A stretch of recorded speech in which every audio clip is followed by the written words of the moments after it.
Masaya ka ba dito sa kubo mo? Oo naman. Paminsan-minsan, lalo na kapag dumadalaw ka sa akin. Pero alam mo, hindi ko maiiwan tong bahay ko.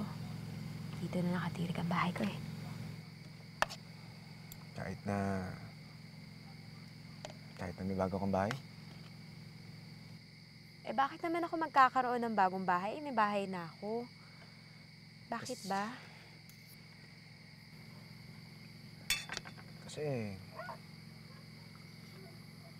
Kasi ginawa kita eh. Ha? Saan? Doon sa lugar ko, sa kabilang baryo. Gusto ko sana, Pangga, kasama na tayo. Naku, parang biglaan naman yata yung naisip mo. Eh, paano na tong lugar ko? Iiwan ko ba to? Eh, dito lang naman yan eh. Sa akin lang, mas makakampante ako kung magkasama tayo. Para hindi tayo nalulungkot. Pag ako iniisip mo na ginagamit lang kita dahil nalulungkot ako, hindi naman ganun. Alam ko yun. Saka ano eh, wala pa naman isang taon na patay yung mga asawa natin. Maghihintay ako.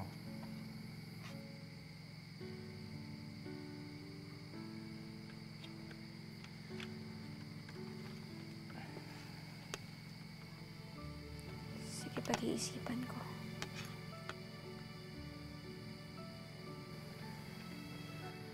Sa akin lang naman kasi,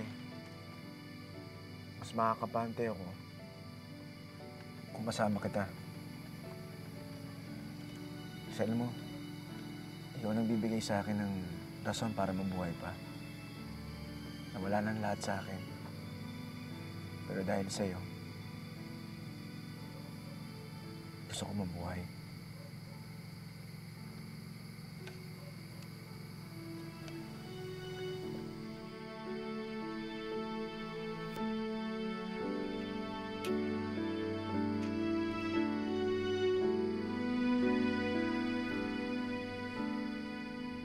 Sinasanay kami dun sa may nag-aalaga sa amin, may kakwentuhan, may kaharutan.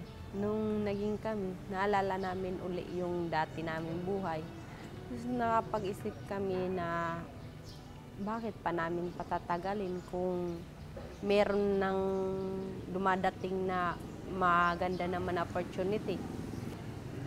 Pinagpatuloy lang namin hanggang sa nahulog na yung load namin talaga. Daan-daan sa pagakban, ha? Dali. Okay? Ano ba to? Sandali lang. Sandali lang. O, dito ka lang. Diyan ka lang, ha? Gagalaw.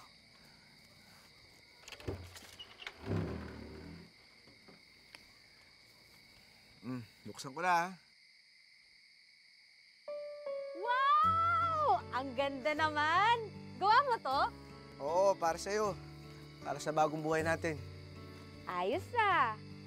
Ang galing-galing mo naman. Gusto mo ba? Oo naman, syempre gawa mo kasi. Ang galing-galing naman ang pagkakagawa mo. Hindi naman. Late nga eh. Pero sakto na para sa ating dalawa. Naks naman. Kaya pala laki-laki ng muscles mo, ha?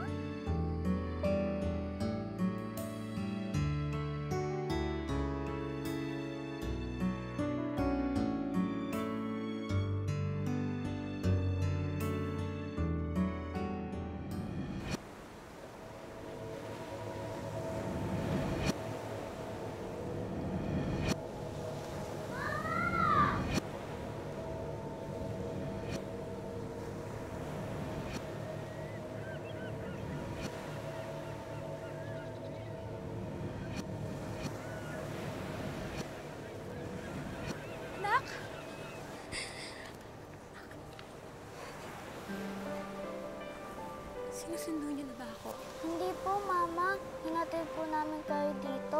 Okay na po kami. Panahon niyo na po para sumaya. Love you, Mama.